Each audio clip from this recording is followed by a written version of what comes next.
નમસ્કાર, આપ જોઈ રહ્યા છો મંતવ્ય ન્યૂઝ અને હું છું આપની સાથે લખમા ગઢવી। રાજ્યમાં જ્યારે એકવાર કે બે વાર કોઈ દુર્ઘટના ઘટે છે, દુર્ઘટના સર્જાય છે, ત્યારે તેને સંજોગ કહી શકાય, પરંતુ વારંવાર દુર્ઘટના બને, ડઝનબદ્ધ લોકો અંદર મરી જાય ત્યારે એ વસ્તુ સ્વીકાર્ય રહેતી નથી અને હાઈકોર્ટ પણ આ વાતને સ્વીકારવા માટે તૈયાર નથી। રાજ્યમાં એક પછી એક કાંડ અને તેમાં હોમાતા લોકોને જોઈ હાઈકોર્ટ પણ હવે લાલઘુમ થઈ છે અને એસી કેબિનમાં બેસતા ભ્રષ્ટ અધિકારીઓ જેના વાંકે ડઝનબદ્ધ લોકો મરે છે, જેમણે પોતાના પદને પૈસા છાપવાની જાણે ફેક્ટરી બનાવી નાખી છે, તેવા અધિકારીઓ ઉપર આકરા પાણીએ છે, તેમની ઝાટકણી કાઢી રહી છે હાઈકોર્ટ। ત્યારે રાજકોટના અને વડોદરાના તત્કાલીન મ્યુનિસિપલ કમિશનર પર તો ખરું જ, પણ અમદાવાદના કમિશનર ઉપર પણ અત્યારે હાઈકોર્ટ નારાજ છે, કારણ કે કરોડોનું બજેટ ફાળવ્યા બાદ પણ શહેરમાં વધતા પ્રદૂષણને તે કંટ્રોલ નથી કરી શક્યા। આવા અનેક મુદ્દા પર હાઈકોર્ટ જરાય પણ ચલાવી નહીં લે અને પીડિતોને ન્યાય અપાવવા તેના પડખે આવી છે। ત્યારે હવે આ તમામ જે તત્કાલીન કમિશનરો હતા તેમનું શું થશે તેના પર કરીશું આજનો સીધો સંવાદ।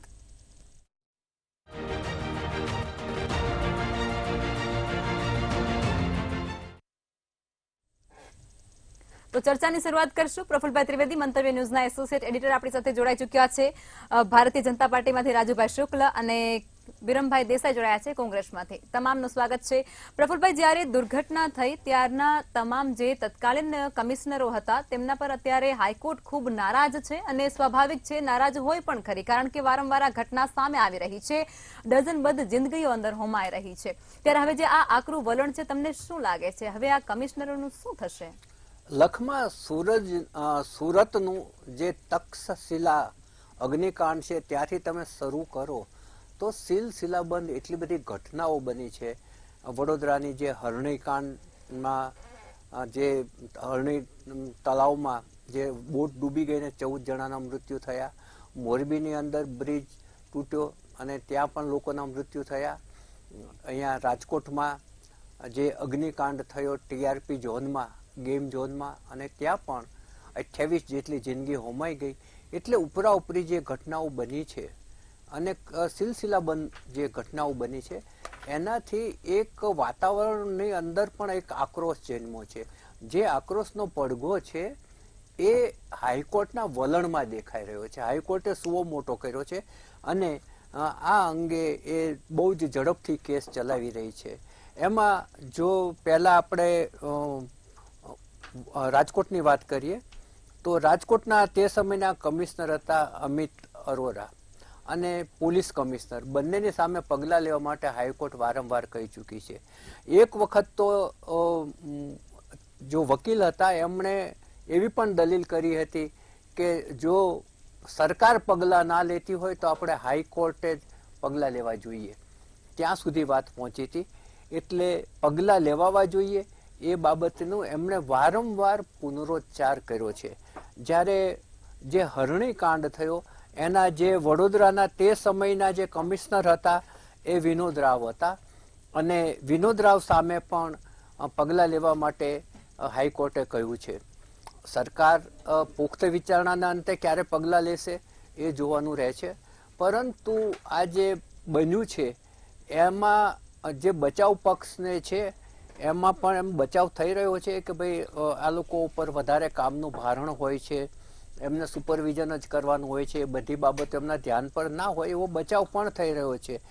દાખલા તરીકે જે રાજકોટની ઘટના બની એમાં સત્યશોધક કમિટીએ જે રિપોર્ટ આપ્યો છે એમાં એમણે એમ કહ્યું છે કે કમિશનર પાસે 34થી વધુ ખાતાઓ હોય છે અને એમણે સુપરવિઝન કરવાનું હોય છે। જે ટીઆરપી ઝોન સામે જે ડિમોલિશનની નોટિસ કાઢી હતી એની પણ જાણ કમિશનરને કરવામાં નહોતી આવી। 2023માં એક નાનકડી આગ લાગી હતી એની જાણ પણ ફાયરના ચીફ ઓફિસરે કમિશનરને નહોતી કરી। એટલે કમિશનરના ધ્યાન ઉપર બધી બાબતો ના પણ હોય એ રીતે કમિશનરનો બચાવ કરવાનો પ્રયાસ કર્યો છે। વડોદરાના કમિશનરના બચાવમાં પણ આવી જ વસ્તુઓ કહેવાઈ રહી છે કે ભાઈ એમના પર કામનું ભારણ હોય છે, પરંતુ આપણે જો તટસ્થ રીતે જોઈએ તો કામનું ભારણ હોય તો નીચેના અધિકારીએ જો તમને રિપોર્ટ ના કરતો હોય તો નીચેના અધિકારીને દબડાવવાની જવાબદારી તમારી છે। આખા તંત્ર ઉપર જો તમારો કાબુ હોય અને તંત્રને કાબુમાં રાખવા માટે તો તમને આટલી સર્વોચ્ચ જગ્યાએ બેસાડવામાં આવે છે, આટલો મોટો પગાર આપવામાં આવે છે, આટલી બધી સુવિધા આપવામાં આવે છે. તમારે તમામ ખાતાના તમારા હાથ નીચેના જેટલા અધિકારીઓ છે એના ઉપર તમારો એક એટલો કાબુ તો હોવો જ જોઈએ કે એ કાંઈ પણ ઘટના બને તો તમને જાણ કરે. મને જાણ નહોતી કરી એ જવાબ છે એ હું માનું છું ત્યાં સુધી કોર્ટ કેટલો ગ્રાહ્ય રાખશે એ જોવાનું રહે છે. રાજકોટની જે ઘટના છે એવી જ દુર્ઘટના વડોદરાની હતી કે જે બોટ ડૂબી ગઈ, એમાં 14 જણા 12 બાળકો અને 2 શિક્ષિકાઓ ડૂબી ગયા અને 14ના મૃત્યુ થયા. હવે એ જે એમાં જે કમિશનર છે વિનોદ રાવ, એમણે જે ઓર્ડર આપ્યો હતો કોટિયા પ્રોજેક્ટને, એનો કોન્ટ્રાક્ટ આપ્યો હતો, એમાં કમિશનરે જે કાયદાનું પાલન કરવું જોઈએ એ કર્યું નથી, એટલે ગેરકાયદે નિર્ણય લેવાયો છે એવું અવલોકન કર્યું છે. અને એ જે નિર્ણય લેવાયો હતો એ વખતે સ્ટેન્ડિંગ કમિટીમાં ગયો હતો કે નહોતો ગયો એ પણ એક પ્રશ્ન આવે. જો સ્ટેન્ડિંગ કમિટીમાં ગયો હોય તો સત્તાધારી પક્ષની પણ એટલી જવાબદારી થાય કે એમણે સ્ટેન્ડિંગ કમિટીમાં અને બોર્ડમાં પાસ કરતી વખતે એનું એનાલિસિસ કર્યું હતું કે નહોતું કર્યું. એટલે માત્ર અધિકારીઓ જવાબદાર છે એટલું જ નહીં, સત્તાધારી પક્ષને પણ ક્યાંક ને ક્યાંક તો જવાબદારી થાય જ છે, કારણ કે લોકોએ એમને ખોબલે ને ખોબલે મત આપીને ચૂંટીને એટલા માટે બેસાડ્યા છે કે આખા શહેરનો વહીવટ એક સુચારુ ઢંગથી ચાલે. એટલે જો બોર્ડ અને સ્ટેન્ડિંગ કમિટીમાં પસાર થયું હોય તો સ્ટેન્ડિંગ ચેરમેન અને મેયરની પણ એટલી જ જવાબદારી એમાં થાય છે. આજે જે વડોદરાનું દલીલો ચાલતી હતી એમાં એક બીજી બાબત પણ સપાટી ઉપર આવી કે 2022માં 2000 લોકો તળાવ, નદી, દરિયામાં ડૂબીને મૃત્યુ પામ્યા છે. 2000.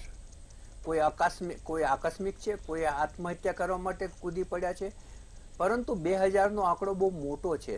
અને આને ધ્યાનમાં રાખીને હાઈકોર્ટે વોટર પોલીસની વ્યવસ્થા તમામ જળાશયો ઉપર કરવી જોઈએ તેવું સૂચન પણ કર્યું છે, એવો આગ્રહ પણ રાખ્યો છે. બિલકુલ, ચોક્કસથી. રાજુભાઈ, આપ જણાવો કે છેલ્લા 3 થી 4 વર્ષની જો આપણે વાત કરીએ તો તેની અંદર આવી ઘટનાઓ વારંવાર બની રહી છે. તેના પાછળનું કારણ શું હોઈ શકે અને જો કમિશનરો જવાબદાર છે તો પછી એના પર કાર્યવાહી કેમ નથી થતી? બેન, મુખ્યમંત્રી શ્રીની સીધી જ દેખરેખ હેઠળ આ પ્રકારની કાર્યવાહીના આદેશો ગુજરાતમાં ભૂતકાળમાં આપવામાં આવેલા છે. તેના તમે પણ સાક્ષી જ છો.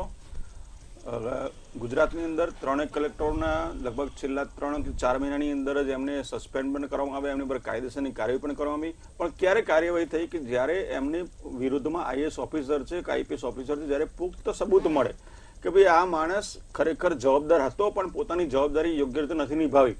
તો એવા ઘણા ઉદાહરણ છે. આપણે નામમાં નથી પડવું. સુરેન્દ્રનગરના કલેક્ટર હતા, ગાંધીનગરના કલેક્ટર હતા, બરોડાના કલેક્ટર હતા. આ બધા ઉપર કાર્યવાહી યોગ્ય સમયે મુખ્યમંત્રીશ્રીએ સીધી દેખરેખ હેઠળ કરી છે. ગુજરાત ડુમસના તો આ પ્રકારના પગલા હંમેશા ભૂપેન્દ્રભાઈની સરકાર દ્વારા લેવામાં આવ્યા છે. પરંતુ આપણે એ પણ કહી દઉં કે સરકારમાં બેઠા હોઈએ એટલે આફ્ટર ઓલ જવાબદારી સરકારની જ આવે. સરકાર હંમેશા કોઈ પણ જાતની શરમ વિના કામ કરવા ટેવાયેલી છે. ભારતીય જનતા પાર્ટીની સરકાર અને મુખ્યમંત્રી શ્રી એકદમ જ મૃદુ અને મક્કમ છે કોઈ પણ જાતના પગલાં લેવા માટે. રાજકોટની ઘટના હોય, હાઈકોર્ટે વારંવાર સૂચન કર્યું છે. હાઈકોર્ટનું સૂચન હતું કે બરોડાના કમિશનરોને પણ આની અંદર એડ કરવા જોઈએ, કારણ કે જ્યારે રિપોર્ટ તૈયાર થયો અને એમાં કમિશનરોની ચૂક જોવા મળી તો હાઈકોર્ટે તરત જ આદેશ કર્યો. અને રિપોર્ટ તૈયાર કરવામાં સરકારનો જ આદેશ હોય કે ભાઈ કડકમાં કડક પગલાં લેવાના છે, કોઈ પણ અધિકારીઓ એને છોડવાના નથી.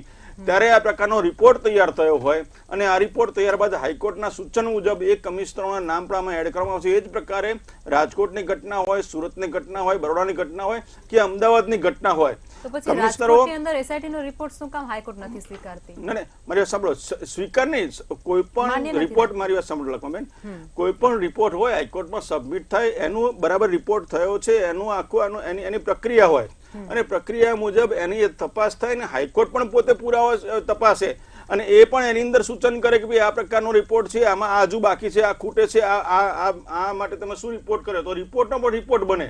એટલે આ પ્રકારની એકદમ સૂક્ષ્મતાથી એની તપાસ થાય, અને તપાસ કર્યા બાદ કોઈ પણ પ્રકારનો આદેશ થાય. અને રહી વાત કામના ભારણની, તો જિલ્લાનો ધણી કહેવાય, આઈએએસ હોય, આઈપીએસ હોય, આ લોકોએ કોઈ પણ કામના ભારણનું બહાનું કોઈ દિવસ ના કઢાય, કારણ કે એમની જ જવાબદારી આવે છે કે નીચેના અધિકારી હોય તો નીચેના અધિકારીઓ સામે પગલાં લેવા એમને પૂરેપૂરી સત્તા છે.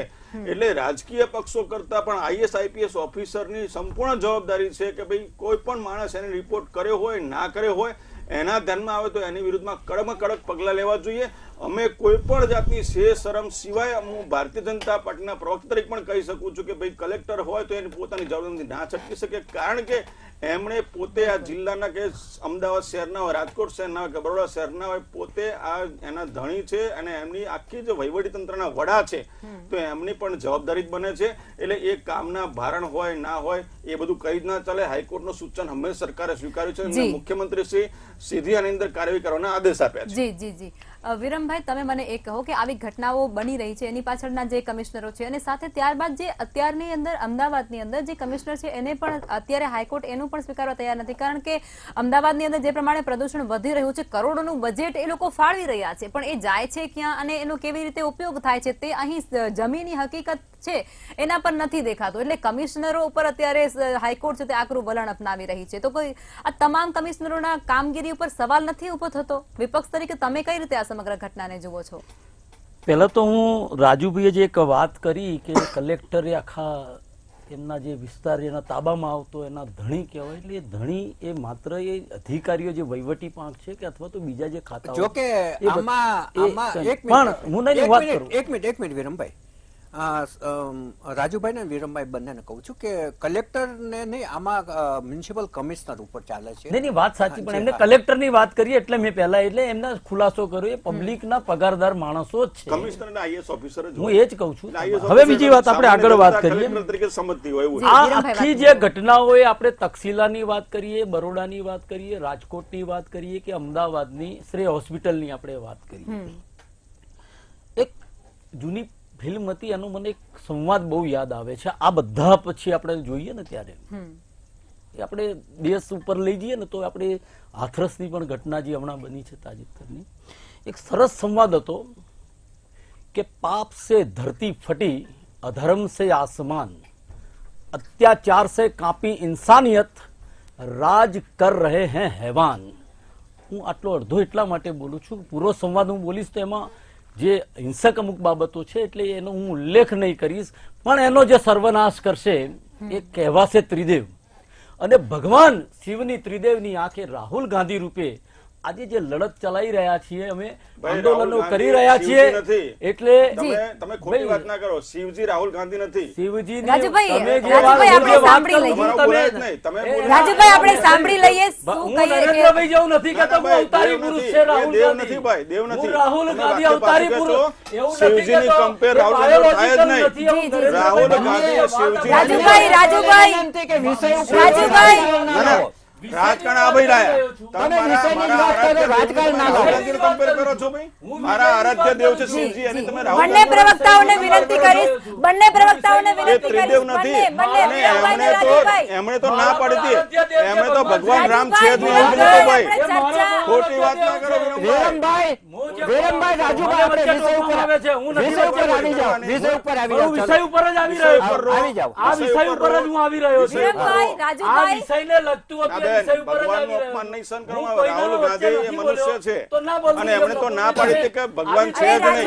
રાજુભાઈ આપણે સાંભળશું નહીં તો પછી ના બેન, ના સંભળાય. તમે છે ને અત્યારે રાહુલ ગાંધી ને કહીને રાજકારણ ના લેવો, માત્ર રાજકારણની વાત કરે છે. રાજકારણ તમે રાહુલ ગાંધી શું કામ યાદ કર્યા? હું એ જ લાવું છું ને, આમણે નરેન્દ્રભાઈ યાદ કર્યા છે. હું રાહુલ ગાંધીની જ વાત રાહુલ ગાંધી યાદ કરે.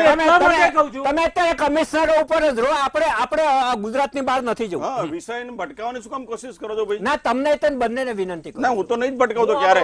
હું તમને પુરવાર કરી આપું કે મેં કેમ રાહુલ ગાંધીનું નામ લીધું છે. ના લેવાય ભાઈ, શિવજીની જોડે તમે કમ્પેર કરો છો.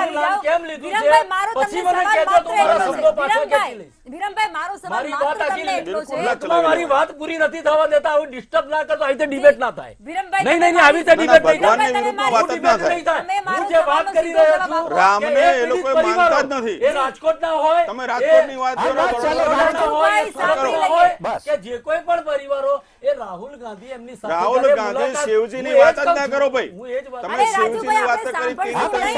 કરી? રાજુભાઈ તો તમે પછી એક વખત કહી જવાબ દીધો. કેમ ના ચાલો, મળે? રાહુલ ગાંધી કરે છે. ચલો હવે આપણે રાજકોટની એના પર આવી રાજુભાઈ જાઓ. સાંભળી તમે લઈએ. કમિશનરની વાત કરો, મેં કીધું તો ખરું, જી. જવાબદારી બને છે. જે હાઈકોર્ટ ને વિરમભાઈ, કમિશનરોને ભૂલો છે વિરમભાઈ, એના પર તમારી જ. વાત મૂકો કે કમિશનરોને તમે કેટલા જવાબદાર માનો છો અને આની પાછળ સત્તા પક્ષનો કોઈ હાથ છે કે નહીં? હવે મને જો વચ્ચે ટોકવામાં ના હોય તો હું વાત મૂકું અથવા વિષય પછી હું ઉપર અહીંયા રહેજો. બેસી રહીશ. તમે તારે એમને વિષય ઉપર બોલવાનું. રહેજો વિરમભાઈ, બિલકુલ, વિષય ઉપર બિલકુલ. રહેજો. વિષયની જ હું વાત કરી રહ્યો છું. બાકી હા, વિષય ઉપર આવી જાઓ. ચલો ભગવાનને વિરમભાઈ, કાલે તમારી વિષય વાત કીધેલું જ આવી છે. રહ્યો છું કે એ પરિવારો એ જ્યારે રાહુલ ગાંધીને મળવા આવ્યા છે પાછલી ગઈ 6 તારીખે એમને આવીને પોતાની વ્યથા ઠાલવી કે સરકાર અમારા ઉપર અમને ક્યાંય એમનો એક અધિકારી પણ અમને આશ્વાસન આપવા પણ નથી આવ્યો. આ જે બધી જ વાતો હતી એ ત્રણે ત્રણ રણનીકાંડ તો હમણાં નથી થયો અને સમય થઈ ગયો. રાજકોટની ઘટના હમણાં થઈ છે. તક્ષશિલાને કેટલો ક્યાં તમે ન્યાય આપ્યો? રાજુભાઈ હમણાં જે બોલ્યા એમાં એક શબ્દ હજુ એ ઉમેરવાનો રહી ગયો એમનાથી, હું ઉમેરી દઉં છું. એ વાત આ પ્લેટફોર્મ પરથી આપણે ઘણી વખત આના બાબતે ડિબેટો થઈ છે. એમના મૃદુ મુખ્યમંત્રી કે મક્કમ મુખ્યમંત્રી કે પેલા યશસ્વી વડાપ્રધાન જે વાતો કરતા હતા, કોઈ ચમરબંધીને એક ચમરબંધી મને બતાવો કે એમને પકડ્યો હોય. માત્ર માછલીઓને પકડવામાં આવે છે. એમના જે કૈલાસનાથન જે અહીંયા સચિવ સેક્રેટરી તરીકે બેઠેલા હતા એમના જે વાલા દવાલા મુખ્યમંત્રી સરકાર ચલાવતા જ નથી અહીંની. એ હું નથી કહેતો, એ ભારતીય જનતા પાર્ટીના જે ધારાસભ્યો છે એ પણ કહી રહ્યા કોઈ નથી કીધું. કયા ધારાસભ્ય કીધું? બતાવો મને. કયા તમને- ધારાસભ્ય રાજુભાઈ, કીધું? આપણે વચ્ચે નહીં બોલીએ. ખોટી રાજુભાઈ, વાત ના કરો ભાઈ. વાતને રાજુભાઈ, ડાયવર્ટ કરો છો વચ્ચે તમે નહીં દર બોલીએ. વખતે. રાજુભાઈ, એમને વિરમભાઈ, સમય મુદ્દાથી આપો. હંમેશા વાતને ભટકાવવા માંગો છો તમે. રાજુભાઈ, તમારી ના, પાસે પણ આવીશ. ખોટો આક્ષેપ ના રાજુભાઈ, કરો. તમારી પાસે આવીશ. ખોટા તમારી આક્ષેપનું પણ હંમેશા પ્રતિક્રિયા ખંડન લઈશ એ થશે. મુદ્દા પર. ખોટા વિરમભાઈ, આક્ષેપનું તમારી વાત હંમેશા મૂકો ખંડન અત્યારે. થશે. ખોટો સમય આપણે નથી વેડફવાનો રાજુભાઈ અહીંયા. 7 મિનિટનો સમય હોય એમાં 8 મિનિટ તો ચર્ચામાં જાય છે, ખોટી ચર્ચામાં જાય છે. તો પબ્લિકને બિચારી શું વિરમભાઈ, આપની રિવ્યુ વાત લેશે મૂકો. આમાંથી? વિરમભાઈ, આપની વાત મૂકો. એટલા માટે જ કહી રહી છું કે આપણે મુદ્દાની વાત કરીએ. જનતા આપણને સાંભળવા માટે એટલા માટે બેઠી છે કે એને એના સવાલોના જવાબ જોઈએ છે. હું એ જ કહું છું એ ધારાસભ્યો એ પોતે કહી ચૂક્યા છે કે અધિકારીઓ અમારા કયામાં નથી. વિનોદ રાવની આપણે વાત કરીએ તો શિક્ષણ ખાતામાં કેટલા સમયથી હતા? 3 વર્ષે નિયમ મુજબ 3 વર્ષે એમની બદલી ટ્રાન્સફર કરવી પડે. 6 વર્ષ સુધી એક જ હોદ્દા ઉપર એ ચોંટી રહ્યા હતા. તો કોની શરમથી, કોના આશીર્વાદથી, કોના લીધે ત્યાં બેઠેલા હતા? શા માટે? સુઓ મોટો જ્યારે હાઈકોર્ટ લે છે અને ત્યારે તમારે એના ઉપર પગલા સારું એ પગલા લીધે એ હાઈકોર્ટના આદેશ પછી પણ એ જીએડ વાળાએ એમને બોલાવીને એની ટ્રાન્સફર કરી. એમની તપાસ કરવાની છે, એમને અહીંથી હટાવવા પડશે એવી વાત આજ સુધી તો મારા ધ્યાનમાં નથી આવી. હું એ કહું છું કે માત્ર અધિકારીઓ એ માછલા તમે જે તમારી અંડરમાં જે લોકો છે, જે લોકો અહીંયાથી આખી એક ચેન ચાલી રહી છે મુખ્યમંત્રીના નિવાસસ્થાન સુધીની જે ચેન જો ફરી પાછો ખોટો આક્ષેપ કર્યો, હું આક્ષેપ નથી કરતો. તમને ખબર છે કે મારી ચેન વાત ચાલી રહી છે? સાંભળો. તમે હું આના કોર્ટમાં મુદ્દા કેમ ઉપર નથી જતા ભાઈ? છું. તમે કેમ જો કોર્ટમાં નથી જતા? તમે ચમરબંધીને ના છોડાવવાના હોત તો આ ઘટના બની જ ન હોત. રાજકોટની TRP જેમની જોન બધી જ ન હોત. જો તમે સરકારે ચમરબંધીઓને ના છોડાવ્યા હોત તો રાજકોટની ઘટના બની ના હોત, તો તક્ષશિલા પછીની હરણીકાંડ બન્યો ના હોત, તો કાંકરિયા કાંડ બન્યો ના હોત. તમારી નહીં. તમારે કોઈ પણ ભારતીય જનતા આ ઘટના ભારતનો આઝાદ થયો ત્યારથી વિકાસ કેમ થયા? એટલા માટે કહું છું કે અધિકારીઓની સાથે ખોટી વાત હું જે કરવાની. કરી રહ્યો છું, એ બોલે બધું સાચું માનવાનું. હું જે વાત કરું આ છું, પબ્લિકને ગુમરાહ તમે કરવાની. તમારા પક્ષ મૂકવા આવ્યા છો. તમને ગમે ખોટી વાત ના કરો. હું તમારા ગુણગાન ગમે કરવા નથી આવ્યો. મુદ્દા ઉપરની હું વાત મારી કરો. પાર્ટીનો વિરમભાઈ,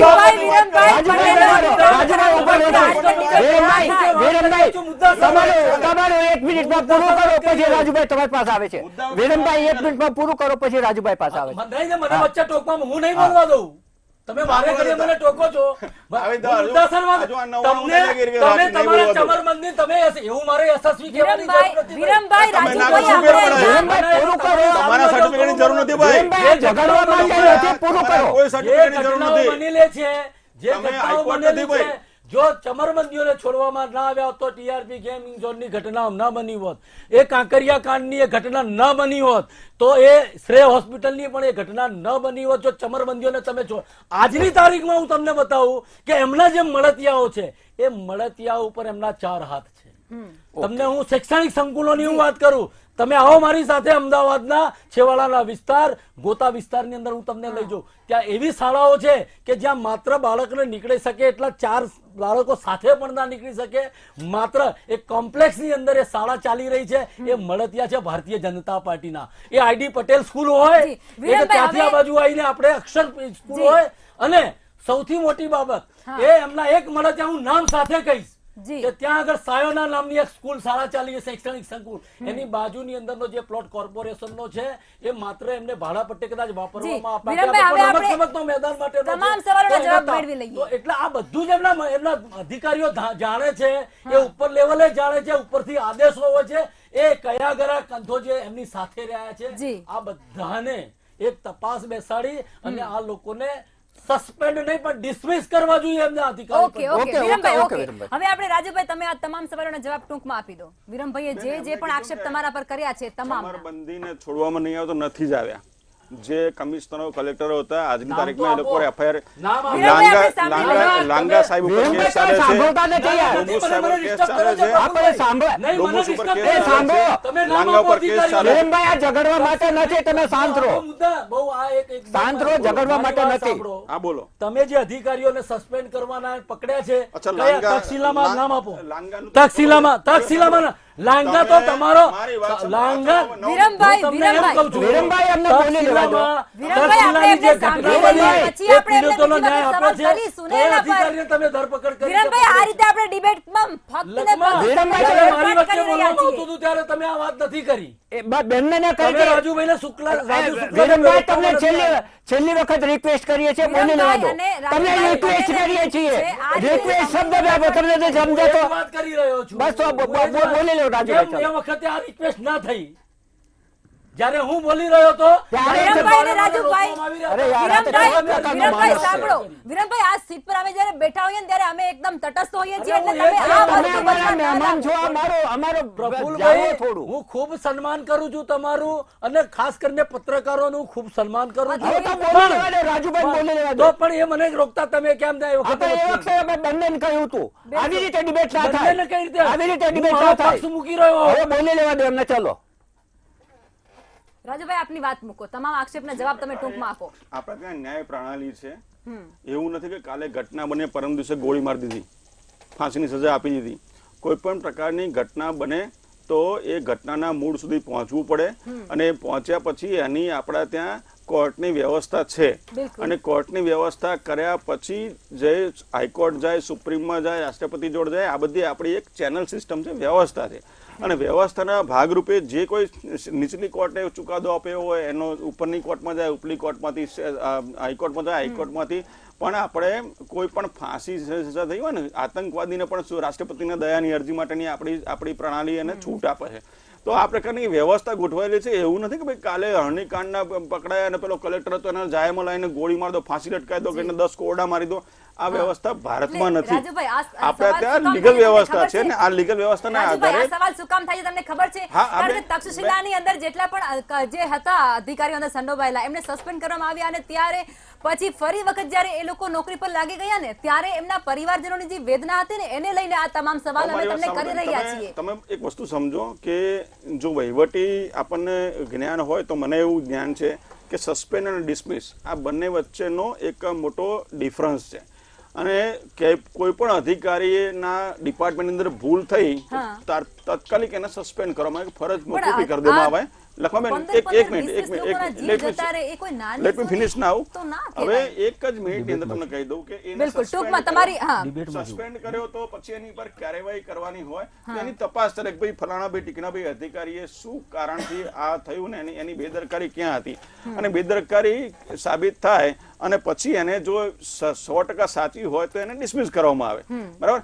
જે ઘટનાઓ ઘટી મારી વાત સાંભળો, હતા એ બધા લોકો ક્યારેક જવાબદાર નહીં હોય એટલા માટે તે ફરીથી કામે લાગી ગયા છે. ઓકે રાજુભાઈ, સમયનો બહુ વેડફાટ થઈ ચૂક્યો છે. હું પ્રફુલભાઈ પાસે જઈશ અને પ્રફુલભાઈ આપ સમાપનમાં શું કહેશો તે કહો, કારણ કે ચર્ચા તો આપણે ખબર નહીં કઈ દિશામાં આજે થઈ છે.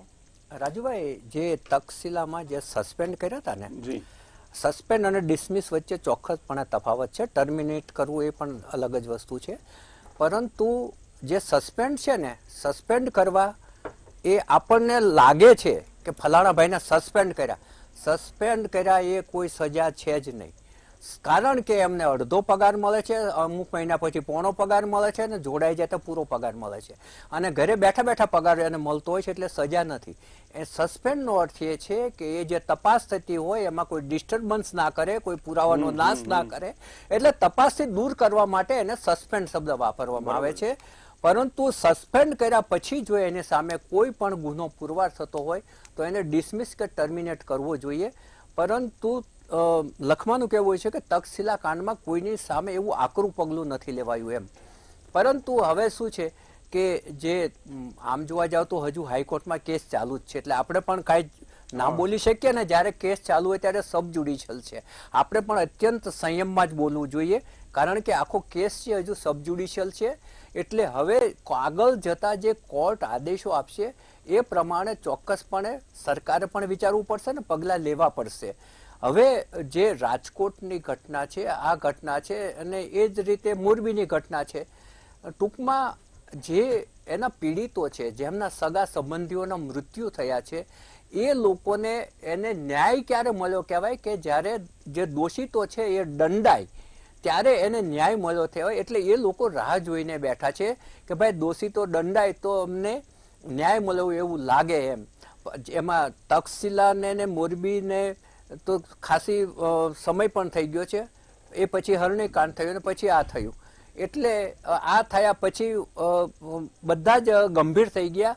વહીવટી તંત્ર પણ ગંભીર થઈ ગયું, સરકાર પણ ગંભીર થઈ ગઈ, હાઈકોર્ટ પણ ગંભીર થઈ ગઈ, અને આના પડઘા છે એ એટલા બધા પડ્યા કે પગલાં લીધા વગર છૂટકો પણ નથી. હવે આવું છાવરવાનું ચાલે એવું નથી. પરંતુ જે અધિકારીઓ છે એમણે ચોક્કસપણે ટેન્ડર આપતી વખતે ધ્યાન રાખવું જ પડશે.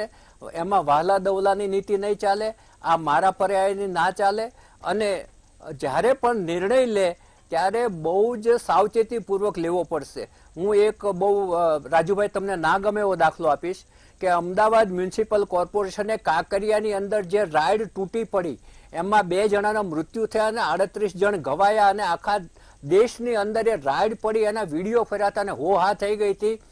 તમને જાણીને આશ્ચર્ય થશે કે એ જ કોન્ટ્રાક્ટરને એ જ જગ્યાએ એ જ રાઈડનો કોન્ટ્રાક્ટ મળ્યો. કારણ કે એક ભાજપના કોર્પોરેટર પોતે કે એનો ભાઈ, 2 માંથી 1 ચલાવે છે. આવું જો વહાલા દવલાની નીતિ કે મળતિયા કોન્ટ્રાક્ટરોને આપવાની નીતિ ના હોય તો ચોક્કસપણે ઘણું સારું પરિણામ આવી શકે. અને કમસે કમ લોકોને દેખાવું તો જોઈએ કે આ પગલું લેવાયું છે. એટલે જે પણ આ ઘટના બની છે, સરકાર પગલાં નહીં લેવું આપણે કશું જ કહેતા નથી, ચોક્કસપણે પગલાં લેશે. કારણ કે ઘટનાઓ મોટી છે અને એક નહીં ડઝન બંધ લોકોના જીવ ગયા છે. એટલે પગલાં ચોક્કસ લેવાશે, અને આપણે અપેક્ષા રાખીએ કે હાઈકોર્ટમાં ઝડપથી કેસ પતે અને ઝડપથી પગલાં લેવાય. જી બિલકુલ. વિરમભાઈ, રાજુભાઈ અને પ્રફુલભાઈ ચર્ચામાં જોડાયા તે બદલ આભાર. ડઝન બંધ લોકોના જીવ લેતી ઘટનાઓ ઘટે અને છતાં ભ્રષ્ટ અધિકારીઓના પેટનું પાણી પણ ના છલકે. એમને એ મરી ગયેલા લોકોથી વધુ પોતાના પાપ ન ઉભરાઈ જાય તેની પડી હોય છે. દુર્ઘટના બાદ ક્યાંક આપણું તંત્ર તેમને છાવરવામાં કામે લાગી જાય છે, અને બહુ દુર્ભાગ્યની વસ્તુ આપણા માટે છે આ. પણ હાઈકોર્ટે એ સાખી લેવાના મૂડમાં જરા પણ નથી, અને તે પીડિતોને પડખે આવી છે.